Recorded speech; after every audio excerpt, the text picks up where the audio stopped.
What is going on, everybody? Welcome back to another episode of The Spectators. It is episode 165, and I am joined with Devin and Brooklyn again.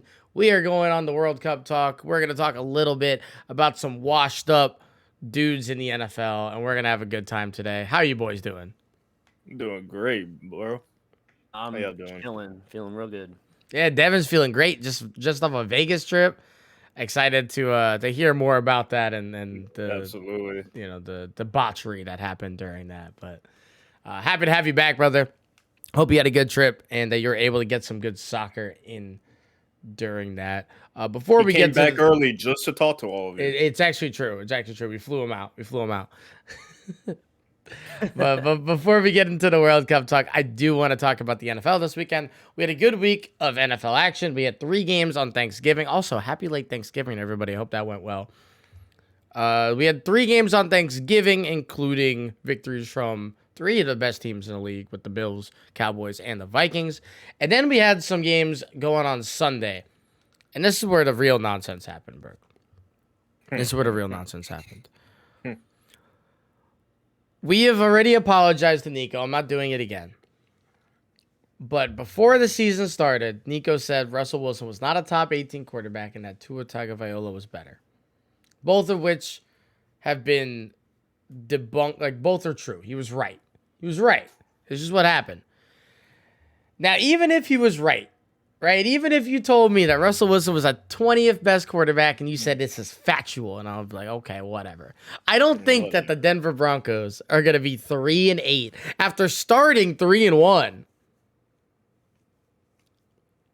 and then lose by 13 to the actual, literal attempting to tank and lose games Carolina Panthers. Embarrassing. What's going on? It's wild because you just see there's no love for Russ over there in Denver, bro. His teammates don't like him. They hate him. He tries to be quirky. He sucks at being that. Like, his little training montages on the plane going over the pond. Like, bro, I don't know what's going on behind the scenes of what we're not seeing, but dog, Sierra gotta have a talk with him because yeah, bro, he has been. He do not got that dog in him right now. He has been horrifically bad. He had a 29 QBR this game. He had a 29 QBR this game. He went 19 for 35 with a touchdown. That is not good. I'm telling you that right now. That is not good. And he has 8 touchdowns on the season. 8 touchdowns on the season. They were 11 games in.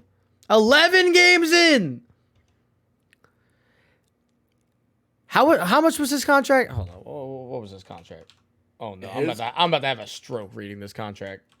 His contract was... I think I have it over here. The second highest paid quarterback in the league, locking him in through 2028 with an average salary of $49 million. $49 million! To have a 32 QBR in a season. I'm sick. I'm sick to my stomach. Russell Wilson, fuck you. We don't curse a lot on this. I hate you. 165 episodes. That's the first F-bomb we've had. I hate you. And Russ, it's because of you. I hate you. Dog, it just blows my mind because from the whole like Legion of Boom days over there at Seattle, like, you would think Russ was him.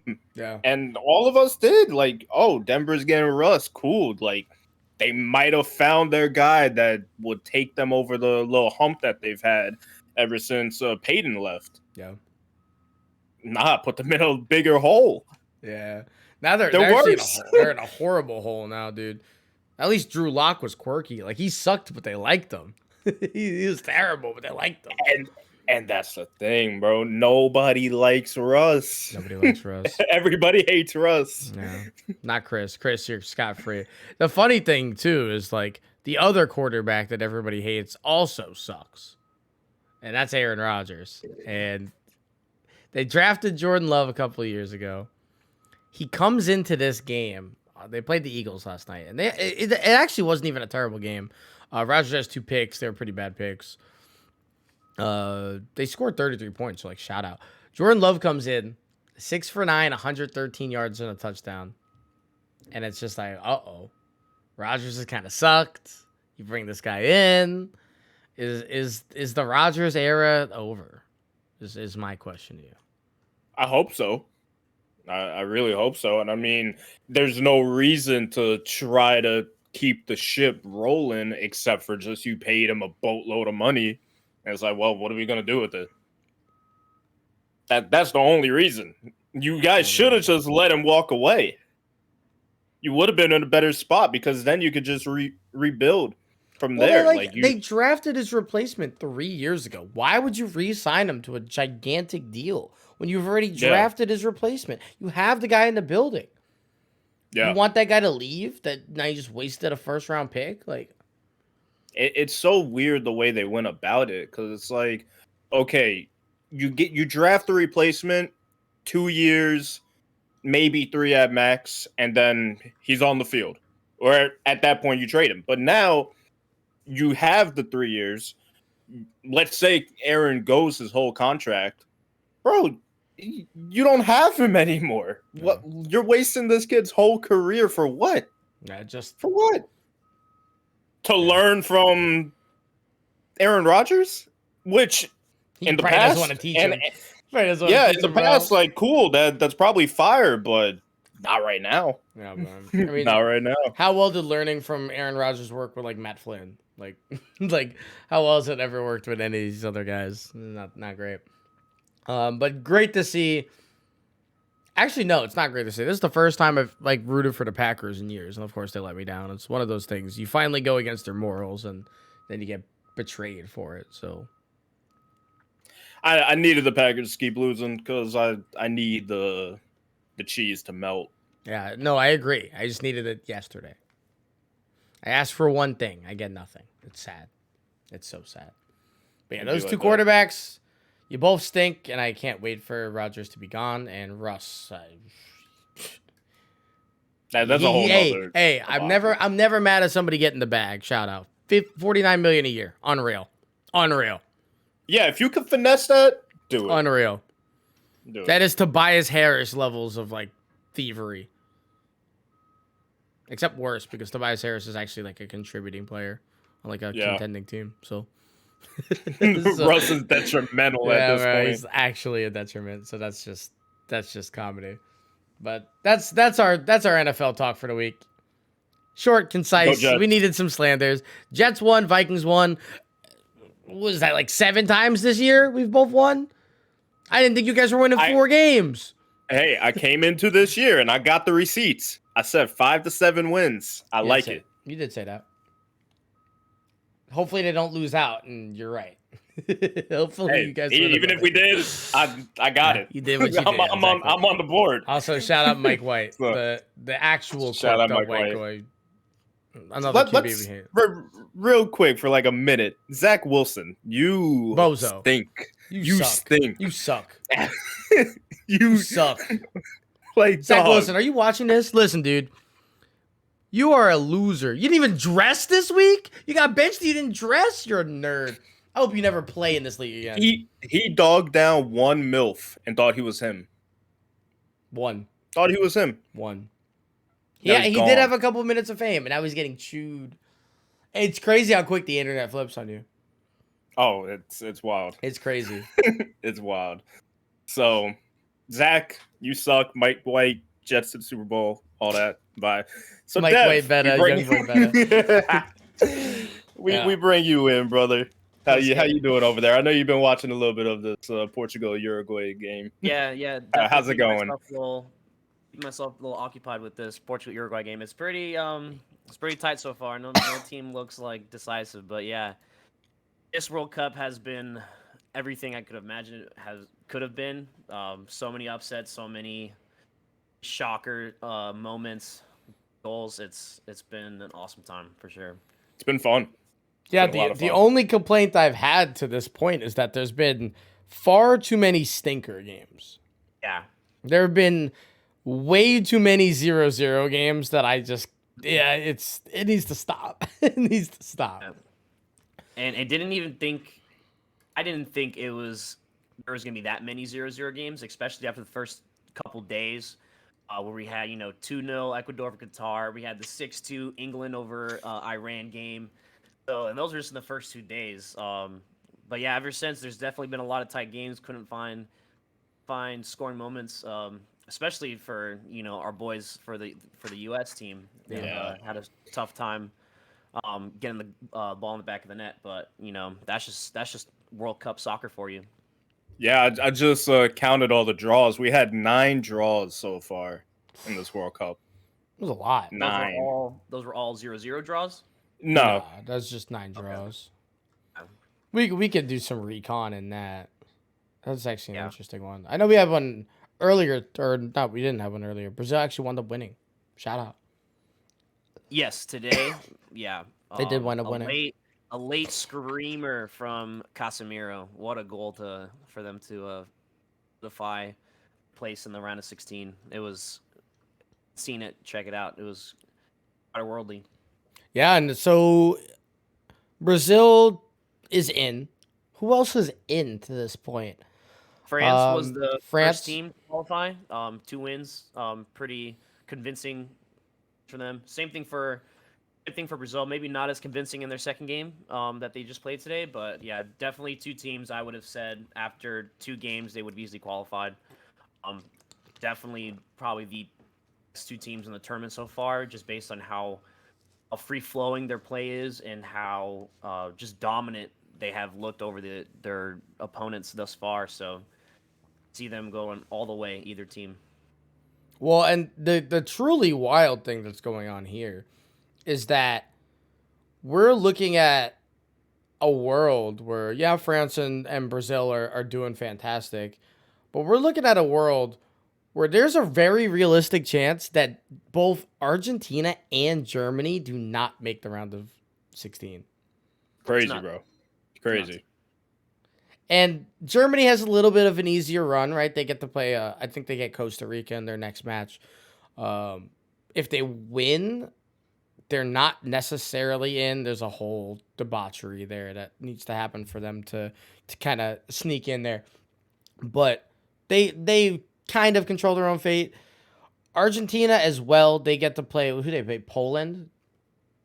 Argentina face a tough match against Poland. Yeah, that's a really tough one, because if Argentina loses, they're probably out, I'd imagine. Yeah, and then Messi has to go hide from Canelo. Dev, have you seen anything about that?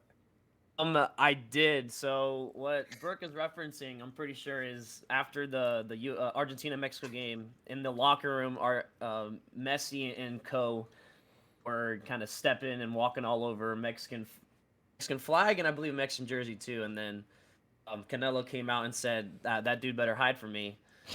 Yeah, his direct quote was, "Saw Messi cleaning the floor with our jersey and flag. He should ask God that I don't find him."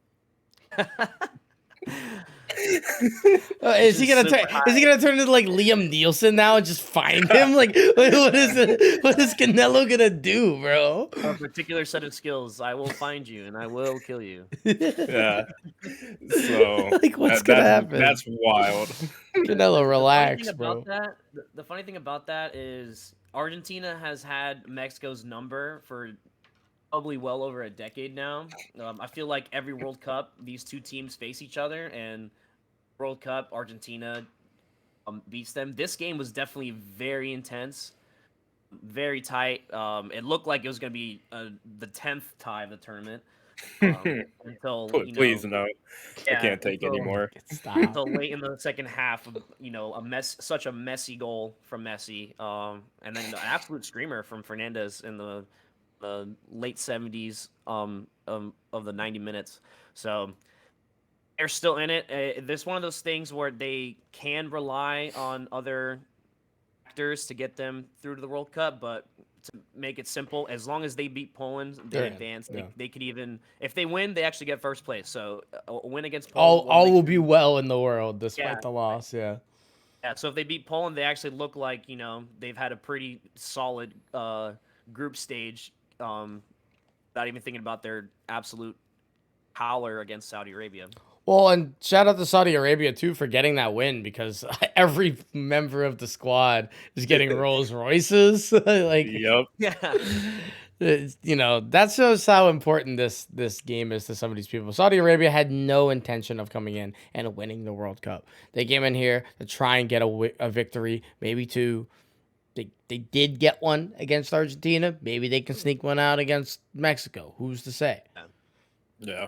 And Saudi Arabia players, they celebrated the win against Argentina like they did win the World Cup. So that just kind of shows you how important it is to them. And Dude, and that's listen, a big win too against a big team. Listen, if they beat Mexico, they advance too. Like, this is not a one-win wonder. Like, win another game and you can keep dancing for a little bit. You can get another car. Yeah. You can get a private Be a little plane this Cinderella. time. yeah, who knows what the next Yeah, who knows what else they're gonna get? Prize is. Yeah, bro, they'll all get a castle or something. I don't know. On the flip side of that group, Mexico, if they win, they'd have to rely on Poland beating Argentina. But just to goes to show you that every team is still in it in this group. Granted, things have to go Mexico's way a little bit, but yeah, every team is still in the race in the top two spots. Yeah, and there's not many groups that's not the case. I think the only teams out right now are what? Serbia's out. Qatar's out. Oh no, Qatar's Serbia's actually still in. It's just Qatar, I think. I think it's just the host That's nation. wild. Yeah. That's Qatar's crazy. out. Indonesia's still in it. Yeah, everybody else has a point, so they're still technically alive. Canada's out. Canada's out for sure. Are they? Yeah, because they've lost both games. Canada's out. Before, Yeah. so, which is a shame because they were the best team. I know I said this last episode.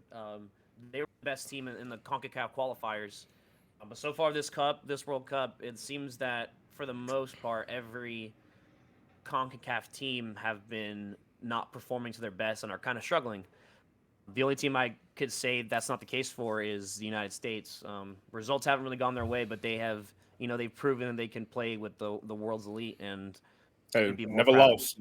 Never lost. Never lost. Haven't lost yet. Crazy. Dude, Canada's a shame too, because if you guys watched that game against Belgium, they were the better team. And they just could not put the ball in the back of the net.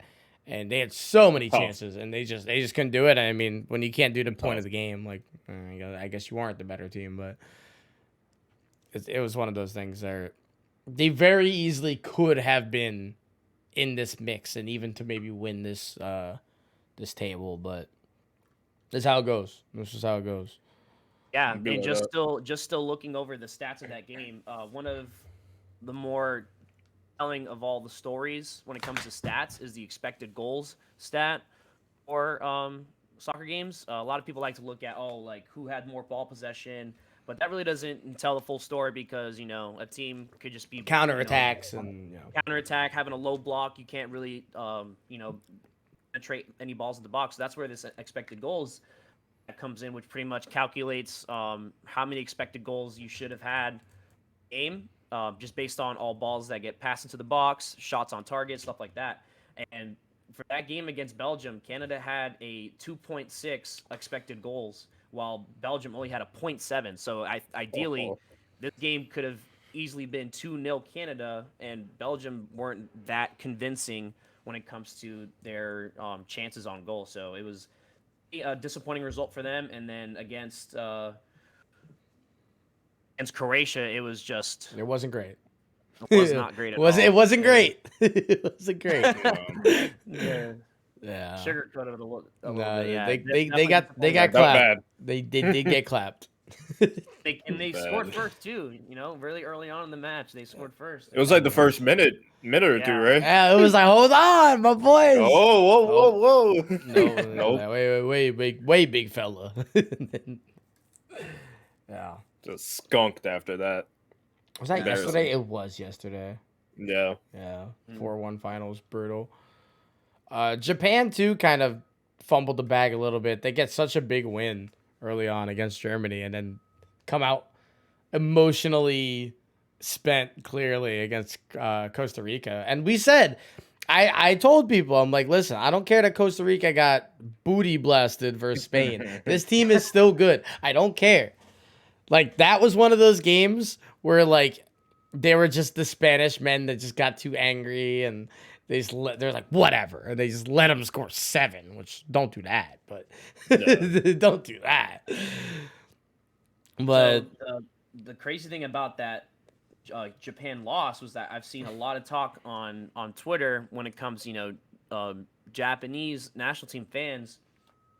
Not many people realize who are just casual viewers. So after that huge upset against Germany, when they line up for Costa Rica, they actually made 6 changes to their starting lineup, which doesn't make sense. You just performed out of your mind against Germany. Why make 6 changes going into a match against that's a Costa lot. Rica? Kind of killing your own momentum, and you don't take players off that kind of performed out of their yeah, minds. you leave the hot foot. Yeah. That's kind of like the main takeaway from that, loss against Costa Rica. They made 6 changes when they shouldn't have, and it really hurt them. They tried to like outsmart instead of just like it looks like Costa Rica, they gave Costa Rica a chance to still be in this fight for the top 2 spots. Yeah. So that group is absolutely juicy right now. I mean, I said this last week. Germany was my favorite to not only top the group but to go pretty far in this tournament. Have probably been the most disappointing team in this tournament thus far. Really get the win against Spain when they were the better team throughout that game. They have an absolute stinker against Japan, so they are really struggling. Not only do they need a win here against Costa Rica, they need Japan and Spain to both drop points, just so they can at least get past this group. So it's not looking good for them at all. Yeah. At all. Like, if they draw, they're out. And like, again, yeah, they need to win. If they get anything but a win, they're out. Unreal. And again, like, they lost to Japan, and then they got to face Costa Rica, who just beat them. So right. So those are definitely for the final match day of the group stage. In this next couple of days will be fun one. And this is pretty much where the tournament really gets serious, because now we won't have to suffer through any 0-0 games once it gets to the knockout stages. Yeah. Winner takes all, whether it takes double overtime or even PKs or however we get there. There's gonna be a goal. There will be a goal. I can't wait. Yeah, can't wait. That'll be nice. And we touched on the U.S. a little bit, and they have not really been able to put the ball in the net. They got the 1 goal against Wales, then they kind of let their foot off the gas. They, as Twitter was saying, they gave us an American full-time game, a football 60 minutes, and then they gave up. Then they have a really good match against England. Again, we were the better side most of that game. Same stuff as the Canadian game against Belgium. We were just the better side, and we just could not score. We couldn't finish. Shout out to not giving up a goal, I guess. Like, getting that extra point was huge, especially with Iran getting a win over Wales. Now it's completely in our court, right? The balls, our destiny is fully in our hands. You win, you move on. You draw or you lose, and it's over. So when it comes to this USA team, it's so frustrating, because or at least for me, my mindset going into that England game changed completely as soon as the game started. To that game, yeah, I would happily take a point against England. One of the favorites to win this whole tournament. They're ranked number 5 in the world. The rest of the nations, like, they are a no sleeper team whatsoever. Really good. They have an absolutely stacked midfield, and I would happily take a point from going into the game. But when that game started, you just see how hard the USA team was playing. Absolutely. They were taking it to them. England didn't know what to do. I mean, we started out with a 4-4-2, the 2 midfielders being Adams and Yunus Musa, and we had McKennie pretty much in free territory on the right wing, kind of supporting under Weah, and England could not handle McKennie. Every time he was on the ball, he was so dangerous, and He had a Yeah, couple of chances. yeah, especially probably the biggest chance of the game was in the first half. McKennie, a one-time shot off a cross completely skies it, but that was pretty Yeah. much it. If that goes in, that game finishes 1-0. But yeah, man, so it's coming from that game. It's frustrating because after watching that game, we were the better team. We should have gotten 3 points, but we didn't. We had to take another point. So that just makes our game against Iran so crucial because now we need to win. We can't have another tie. Can't lose. We have to win. The ball's in our court. It's definitely it's we hold our own fate. So we just have to make sure we get the job done because if we play Yeah. like we did against England, against Iran, Iran doesn't have a chance. And not many people would expect Iran to be, a good team, but they have. Besides the England game, they've looked really good. Absolutely took it to Wales. Granted, they had easy an easy fortune go their way when it came to the late red card in the second half that pretty much opened it up for them. But Yeah. yeah, it's gonna be a tough game. They're gonna take it to us. So And definitely listen when it again, comes, it's about as American as you want it, right? Americans hate ties, they hate draws. So go ahead, get a win, move on. It's really simple, Yeah. and you're not gonna. I mean, Just be better. there's a weird chance that they could get the one seed in this group. I doubt it, but there's a weird chance it could happen too if England loses or draws and we put up a bunch of goals. So I can't see Wales beating England. But no, if no, they no, no. do, But there- and we win, we can get first spot. So If Wales beats England, oh man.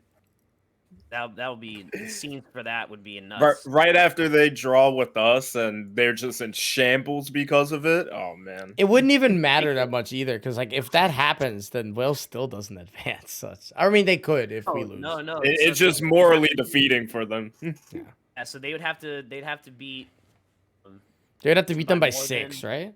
Yeah, they'd have to pretty much demolish their goal differential, and then if we tie, they have to also have just a to whole us for a mess. tie. Yeah, this is the whole yeah. mess.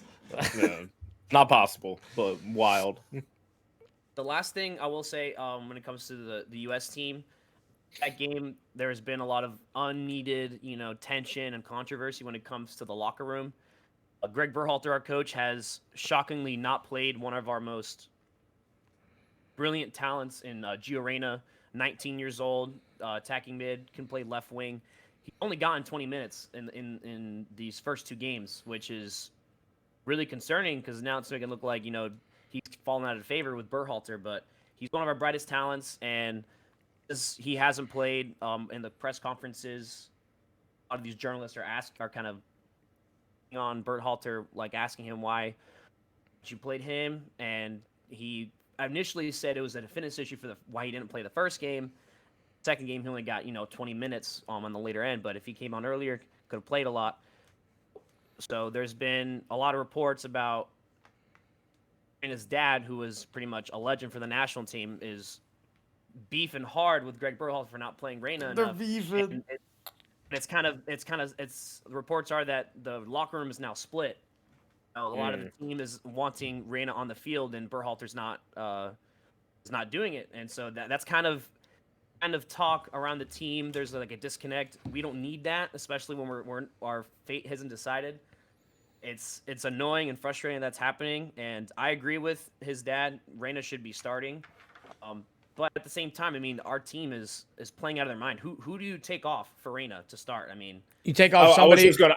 Well, here's the issue though. It's not like this is a defensive center back. Like this is an offensive player, and you are now well over 180 minutes into this tournament, and you have scored 1 goal. You take somebody off for the guy who's going to put the ball in the net. Yeah, I was gonna ask you, who do you think he's holding out for and not getting him on the field because of that? it's tough. It's tough. Because we don't really run a striker, so it could be anybody. No. Like we Yeah. don't have a striker on the squad. That's the thing. The most like predictable position in this lineup is striker. We started off this game with Josh Sargent. Wasn't really that effective. not that He good. defended well, but he just couldn't get enough on the ball. Haji Wright probably had a better performance in the second game when he started against England. But like I said, most of our chances came from our wingers and Weston McKennie. So we don't have that. That's probably the most unconvincing position. And You could say, yeah, give Reyna the start there in the striker, be more of a false nine. That's always you never know what you're gonna get with a false nine. How much can we really get Reyna on the ball if he does a false nine? Because he's not a striker. He's a little tiny guy, very agile, but can't really do any much hold up play. But so might as well start with a striker, and then but who do you take off for Reyna in those wing spots or midfield? You don't take off Pulisic. That's our best player. No, not at all. Our only goals from Tim Weah, who's probably been our most dangerous player. He's on the been wing, our only incredibly winger. creative too. He's insane. And then you have the midfield three that are they're all locks. I mean, Musa, Adams, and McKennie, you don't take any of them out because they're playing so well together. It'd be unfair to them to drop. So it's a tough ask. Berhalter, it's a good thing that he has such a talented team. This is an issue. Yeah. He has to make the tough decision. He can't please everyone. So he won't be pleasing anybody if they lose this next game. I'll tell you what. Exactly. He will. Yeah, you don't want the locker room getting split like that either. Like, yeah. I'll tell you this though: if we don't advance, Berhalter's fired. He's fired if we don't advance. So he has a lot of pressure on our shoulders. Sounds good to me. Get him out of there. I didn't even like the roster he brought in. Like there was questions before we even started playing with him already. So it's like, oh brother. Yeah, he definitely left out probably our striker striker with Pepe. It's like, dude, come on, Ricardo bro. Pepe. That's probably our most informed striker, and he left him out for Haji Wright, who was an absolute surprising pickup. I mean, he wasn't even in the conversation leading up to that international call up when the roster was dropped. So it shook a lot of heads, and not like he hasn't done bad, but he's a striker. Score some goals. Exactly. Put it in the back of the net, please, and thank you. Please and thank you. Especially tomorrow.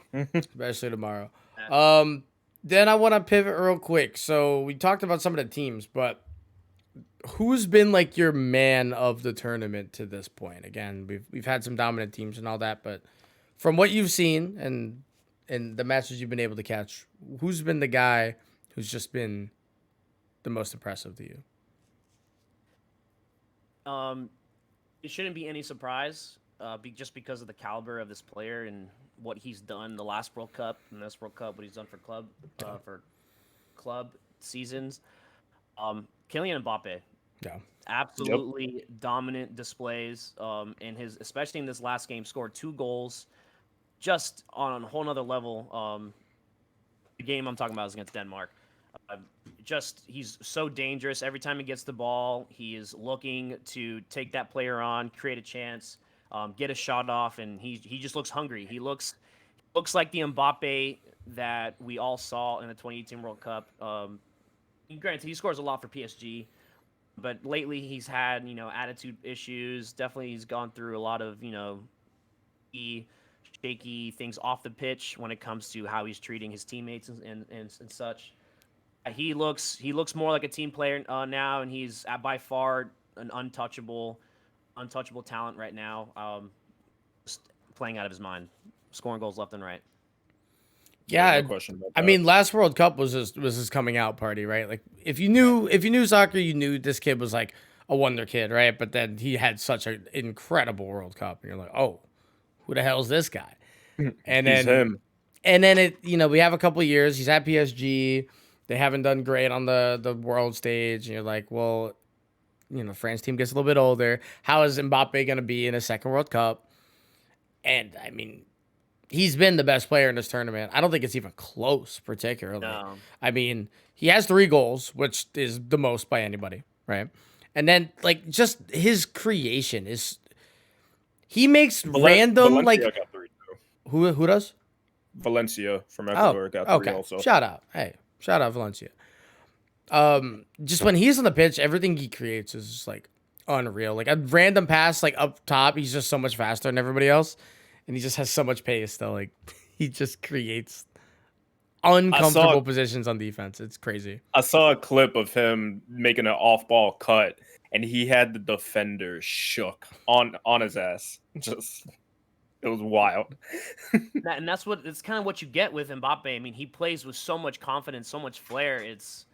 And it's almost like watching a young and infinite Ronaldo in his first World Cup in 2002. 2002 was that his first World Cup? Pretty sure. But when Ronaldo first came on the scene, it was just like Mbappe's looking now. I mean, wanting to. What are y'all laughing for? You said the other thing. We're like, maybe. Probably. That sounds right. He just played with so much flair, wanting to put on a show, and Mbappe's kind of doing it all. He's putting on a show, scoring goals, being dangerous. So he's having a really fun World Cup so far. Yeah, and again, France is already through, so we're gonna get to see at least 2 more games of Mbappe, which is amazing. The more, the better. I want them to win the whole thing. I just really love this France team. They're so much fun. I mean, obviously, I want US to win the whole thing, but let's get through first. Let's get through first. But I'm rooting pretty hard for France. I'm a big Mbappe guy, so. They defeated the curse. I said this last week about how dangerous the World Cup curse is when it comes to teams that have won the World Cup and how they perform in the next one.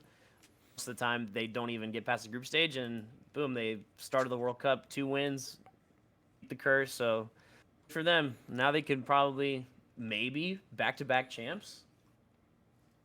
Be pretty cool. It's not looking unlikely. I'll tell you that. They look pretty darn good. They look pretty darn good, and especially if you lose, a big squad like Germany right away, if you can get them out of there, if you can get an Argentina out of there, make that. If you get England out of there too. Yeah, make it a little bit easier. Like, just saying. Not that they wouldn't be replaced by a solid squad, but come on now, like, come on. Yeah.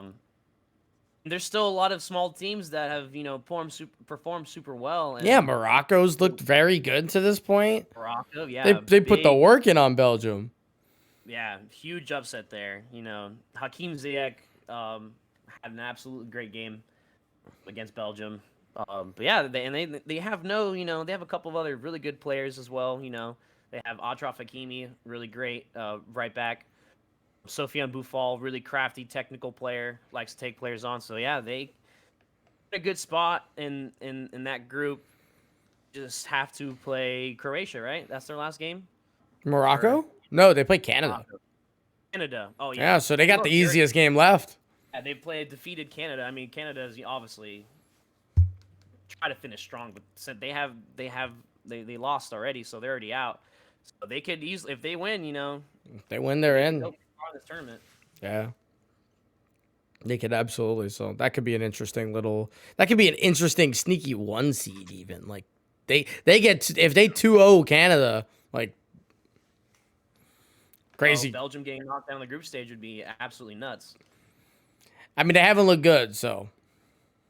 No, and this golden generation of theirs, they're getting older. They're all pushing in their 30s. Eden Hazard is half the player he was in the 2018 World Cup. Bruyne can carry the team for only so long. Lukaku can't even get on the field. So, yeah, what a weird career he's had. Strange. So strange. So yeah, Belgium probably one of my disappointing teams outside of obviously Germany. To this point, I'd say those are my 2 for sure. Yeah. I was not expecting them to play this poorly. No, it's been super disappointing. And then we do have this Portugal-Uruguay game on right now.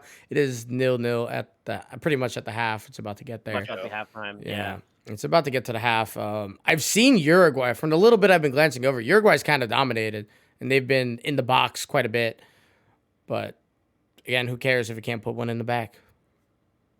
And going into this game, I'll probably say Uruguay is the more talented team when it comes to how they've been performing. I mean, they had a tough draw in South Korea, but I still would have. I don't know. I really think highly of this Uruguay team, and the Portugal team is absolutely stacked, and I definitely think they should be the favorites for this whole thing. But they just haven't been convincing. I know I touched on it last week. But hey, they're sitting on a win. If they get a result here against Uruguay, they're in. Yeah, win and they're in. Simple. Yeah, they look. If they get a result here against Uruguay, they look on paper just as good as France. So, not terrible. Yeah, right. Make it happen. Make it happen. You got anything else before we hop up out of here? We do have that one more game pretty much for every other team. And so we'll have like final results coming up. By the time we have our next episode, we'll probably, I don't know how the schedule is, but probably be through at least some of the round of 16 matches, I'd imagine. Yeah. So Yeah, we'll probably get the last 16 game on Sunday or Okay. Monday. So Oh, that's nice. So we can talk about the round of 8 coming into next week. That'll be good. That'll be really good. So you guys keep checking out our socials at Spectators Media on Instagram. We've been doing a pretty good job keeping up all the score updates, any random miscellaneous World Cup FIFA news. We've been on that, so go check that got out. a lot of stuff coming for you guys too. Absolutely, we do have definitely stay tuned to our socials, especially Instagram. We got some cool things coming. Pretty much by the time you're hearing this, pretty much by the time you're hearing this, so that'll be really cool. And definitely stay tuned. I hope you guys again had a happy Thanksgiving. Hope you have a good holidays coming up. Get prepared, get ready. Cyber Mondays today. Go spend money that you didn't need to. You know, the whole deal. Be responsible. And we'll see you guys next week. Later, everybody. Peace. guys.